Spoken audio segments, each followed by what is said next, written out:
రాఘవరావు గేటుకేసి తన ఇంటి ముందు పెట్టి ఉన్న భార్య విశాల పార్థివ దేహం కేసి మార్చి మార్చి చూస్తున్నాడు. నిన్నటి వరకు నవ్వుతూ, తూలుతూ తమ మధ్య తిరిగిన తన విశాల ఇక లేదు అన్న నిజాన్ని జీర్ణించుకోలేకపోతుంది మనసు. అయితే విశాల మరణించింది అన్న వార్త తెలిసి కూడా తమ బంధువర్గం వాళ్ళు ఎవ్వరూ రాకపోవడం ఆయన మనసుని ఇంకా ఎక్కువగా బాధిస్తుంది. లోపల్నుంచి తన కొడుకుల మాటలు వినిపించాయి. పోన్లే, అమ్మ అలా నిద్రలోనే చనిపోయింది. ఏదో అనారోగ్యంతో హాస్పిటల్ డాక్టర్లు అంటూ తిరగక్కర్లేకుండా. అది పెద్దవాడి గొంతు. అవునన్నయ్య, ఈ రోజుల్లో హాస్పిటల్‌కి వెళ్తే మాటలా? బోలెడు డబ్బు ఖర్చు. ఆ డబ్బే ఉంటే ఇంకో అవసరానికి పనికొస్తుంది అంటున్నాడు చిన్నోడు. ఛీ! కన్నతల్లి మరణంలో కూడా డబ్బు గురించి మాట్లాడుకుంటున్నారు తన కొడుకులు. ఎంత హేయమైన విషయం! బాధగా ములిగింది మనసు. విశాల మొహం కేసి చూశాడు. నీవు నేర్పిన విద్యయే నిరజాక్ష అంటూ తనను చూసి నవ్వుతున్నట్టుగా అనిపించింది. ఒక్కసారిగా గతంలోకి జారిపోయాడు రాఘవరావు. యావండి, మీ పిన్నిగారి అబ్బాయి పెళ్ళి. పాపం మరీ మరీ పిలిచారు.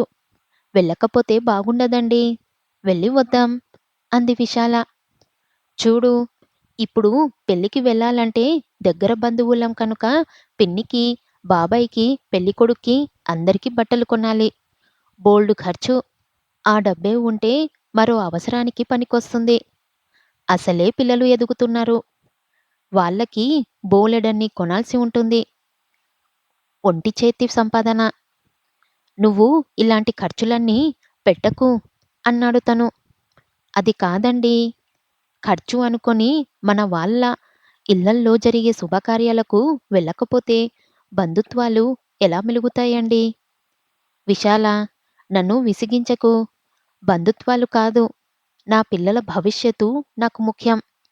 నేను సంపాదించే ప్రతి రూపాయి వాళ్ళు బాగు కోసమే అయి ఉండాలని నా తాపత్రయం. అర్థం చేసుకో. ఇక ఈ సంభాషణ ఇక్కడితో ఆపై అన్నాడు చిరాకుగా. పాపం విశాల మౌనంగా అక్కడ్నుంచి వెళ్ళిపోయింది. తన పిల్లల భవిష్యత్తు అన్న తాపత్రయమే ఇధనంగా తన బతుకు బండిని నడిపాడు.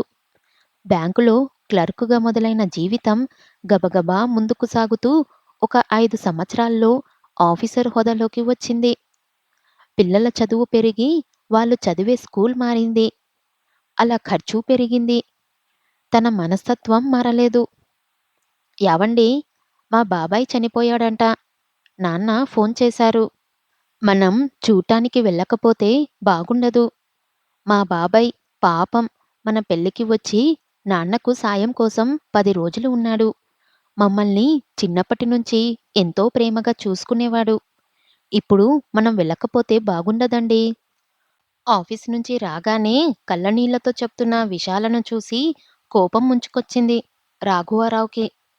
విశాల, ఇప్పుడు పిల్లల పరీక్షలు జరుగుతున్నాయి. అది తెలిసి నువ్విలా మాట్లాడటం ఏమన్నా బాగుందా? ఇప్పుడు మనం వెళ్ళినా వెళ్ళకపోయినా చనిపోయిన వ్యక్తి తిరిగి రాడు కదా! ఇప్పుడు అంత దూరం బెంగుళూరు వెళ్ళాలంటే ఎంత ఖర్చు? 3, 4 రోజులు వెళ్తే పిల్లల చదువులకు ఎంత ఇబ్బంది? ఇవన్నీ ఆలోచించావా? అంటూ భార్యకు మాట్లాడే అవకాశమివ్వకుండా లోపలికి వెళ్ళిపోయాడు.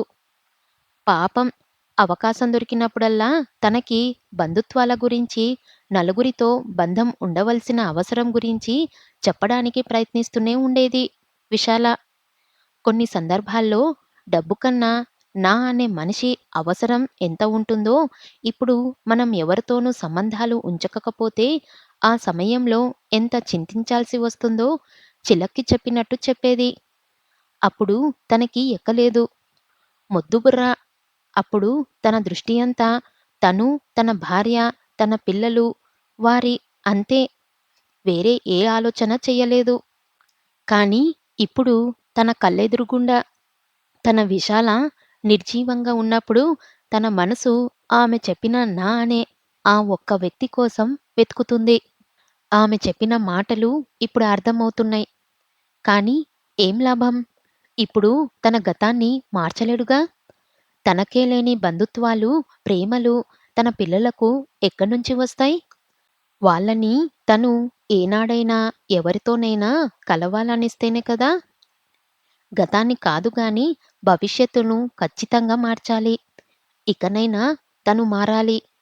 ఈనాడు తను కొద్దిసేపటి నుంచి అనుభవిస్తున్న ఒంటరితనం రేపు తన పిల్లలు అనుభవించకూడదు.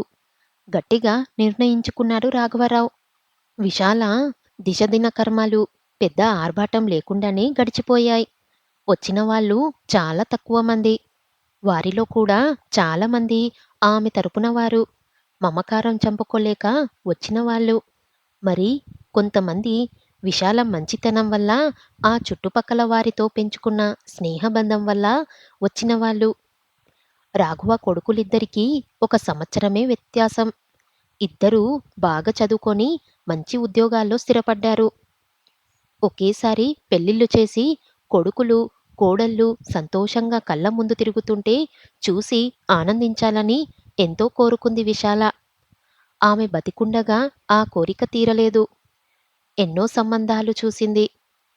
తనకు నచ్చినవి విశాలకు నచ్చలేదు. విశాలకు నచ్చినవి తనకు నచ్చలేదు.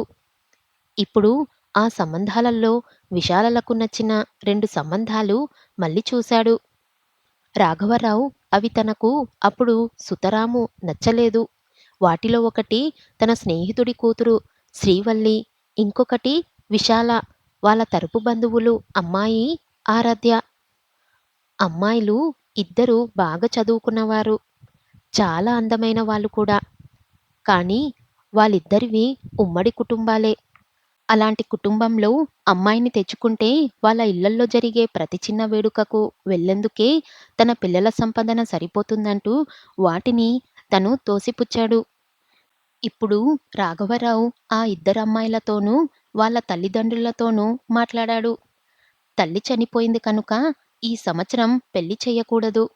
కానీ ఈలోగా స్నేహం పేరుతో తను, తన కొడుకులు తరచూ వాళ్ళను కలుస్తామని, తద్వారా తన కొడుకులకు ఉమ్మడి కుటుంబంలోని వ్యక్తుల మధ్య ఉండే ప్రేమానురాగాలు, అనుబంధాలు అర్థమయ్యేందుకు అవకాశం ఉంటుందని చెప్పుకొచ్చాడు. అదృష్టవశాత్తు వాళ్ళు ఒప్పుకున్నారు. అలాగే అతను తీసుకున్న ఇంకొక ముఖ్యమైన నిర్ణయం, ఈ సంవత్సరమంతా తన వైపున, భార్య వైపున ఉన్న బంధువర్గాల్ని కలవటం. తమ బంధువులలో 2, 3 కుటుంబాల వారు ఆర్థిక స్థితి సరిగ్గా లేని కారణంగా పిల్లలకు సరైన చదువు చెప్పించలేకపోతున్నారని, వాళ్లకు సాయం చేస్తే బాగుంటుందని విశాల చెప్పిన మాటలు గుర్తుకు వచ్చాయి రాఘవరావు. ఇప్పుడు నిజానికి తను ఆర్థికంగా మంచి స్థితిలోనే ఉన్నాడు. కొడుకులు కూడా అంతే. కనుక ఇప్పుడు ఆ పని చెయ్యడానికి పూనుకున్నాడు. దానివల్ల కొంతైనా బంధువులలో మంచి పేరు తెచ్చుకునేందుకు పునాది వేసుకోవచ్చు అని ఆలోచన. అలా ఒక 3 కుటుంబాలలోని 3 పిల్లల చదువుల బాధ్యత పూర్తిగా తీసుకున్నాడు. అలాగే తన స్నేహితుల బంధువుల ఇళ్లల్లోని ప్రతి శుభ, అశుభ కార్యక్రమాలకు తప్పకుండా హాజరవ్వడం మొదలుపెట్టాడు. తను వెళ్ళడమే కాకుండా వీలైనప్పుడల్లా తన కొడుకులను కూడా బలవంతంగానైనా తీసుకువెళ్ళడం చేశాడు. ఇదంతా చూస్తూ కొడుకులు మొదట్లో తండ్రితో వాదులాడటం, విసుక్కోవడం చేశారు. కానీ శ్రీవల్లి, ఆరాధ్యల పరిచయం, వాళ్ళ ఇంటికి వెళ్ళి వస్తూ ఉండటం వల్ల అలా మన వాళ్ళు, బంధువులు అంటూ అందరూ కలిసి ఉండడంలోని ఆనందాన్ని వాళ్ళు కూడా ఎంజాయ్ చేయడం నేర్చుకున్నారు. ఇన్ని సంవత్సరాలు తాము ఏమి కోల్పోయారో అర్థమవుతుంది వాళ్ళకి. అంతటితో ఆగలేదు రాఘవరావు. తమ ఇంటి దగ్గరలోని వృద్ధాశ్రమానికి వారానికి ఒక రోజు వెళ్ళి అక్కడి వారితో ముచ్చటిస్తూ, వారి యోగక్షేమాలు కనుక్కుంటూ, వాళ్లకు కావలసిన చిన్న చిన్న అవసరాలు తీర్చడం లాంటి పనులు కూడా చెయ్యడం మొదలుపెట్టాడు. అలా కేవలం తన బంధువులు అయిన వాళ్ళే కాక, ఇంకా పెద్దదైన విశాలమైన కుటుంబాన్ని పొందాడు. విశాల సంవత్సరీకమైన వెంటనే పంతులుగారితో మాట్లాడి తన కొడుకుల పెళ్ళిళ్ళకు ముహూర్తం పెట్టించాడు. ఇప్పుడు అతని ఇంట్లో నిశ్చితార్థం దగ్గర నుంచి పెళ్లి వరకు ప్రతి వేడుక బోలెడమంది బంధువులు, స్నేహితులతో కలకలాలాడుతూ అంగరంగ వైభవంగా జరుగుతుంది. మన చుట్టూ మన కుటుంబంతో పాటు మన వాళ్ళు అనే ఆత్మీయులు, బంధువులు, స్నేహితులు ఉంటే అందులో ఎంత ధైర్యం, ఆనందం ఉంటుందో ఇప్పుడు అర్థమైంది రాఘవరావుకి. కళ్యాణ మండపం దగ్గర పెట్టిన ఫోటోలో నుంచి విశాల తనను చూస్తూ సంతోషంగా నిండు హృదయంతో నవ్వుతున్నట్లు అనిపించి కళ్ళల్లో నీళ్లు తిరిగాయి రాఘవరావుకి.